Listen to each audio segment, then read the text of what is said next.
we didn't know how far or how good we were. We just went out and just played.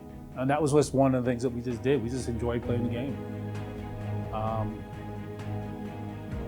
It was just, I mean, every game there was a lot of pressure. You just go out there and you just feel the pressure because you had to perform, and you have to perform at a high level. But because we always practice at a high level, it was easy. We just went out there and just did what we did on a regular basis in practice. So it was great. Well, one of the things that stands out, especially as time goes on and you look at other teams and so on, is in addition to being good players, they were good team players. Like you don't have 7 guys or 6 or 7 guys shooting over really 45%, 44, 45% from the field if they're taking bad shots.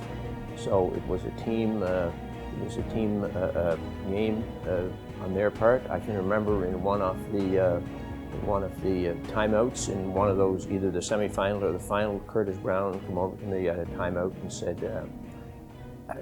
said, "Coach, if you get Mike in the key, I'll get him the ball." So many great memories. Just being here, playing in that little box we had, and having folks line up an hour or two prior to a game time.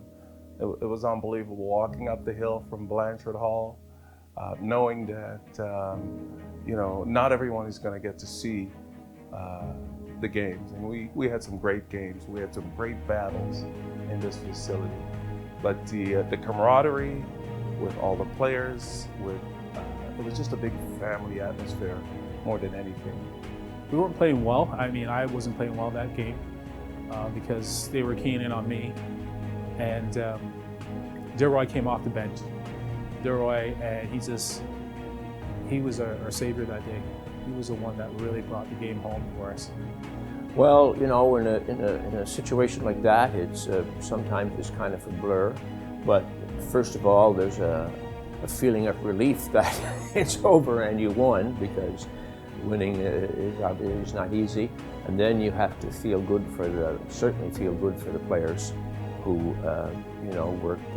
As I said before, they're a great bunch of guys and put in a lot of effort all year long. So mainly, really, you have to feel good for them. Finally,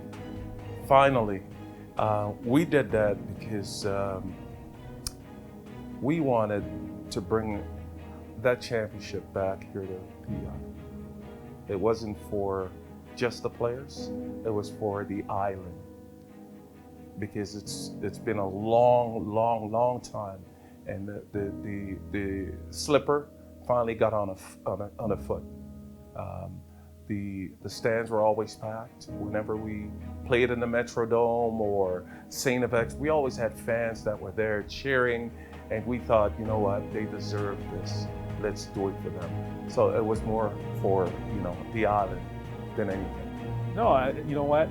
I just want to thank the university and as well as the athletic department for inviting myself and some of my colleagues here. It just brings back memories. I really enjoyed my time here at UPEI. It's funny, when you're away from this place, you don't know how much you miss it until you actually come back and see what's changed over the years.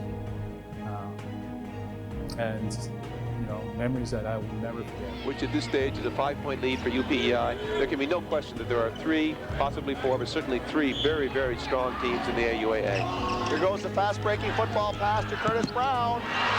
That's a nice way to end the game for Curtis Brown and the Panthers of Prince Edward Island. The game is over. That's it. AUAA conference title. University of Prince Edward Island Panthers. George Morrison now raised high above his team. What an exciting moment for the Panthers and their supporters from Charlottetown. There you see a jubilant looking Prince Edward Island team.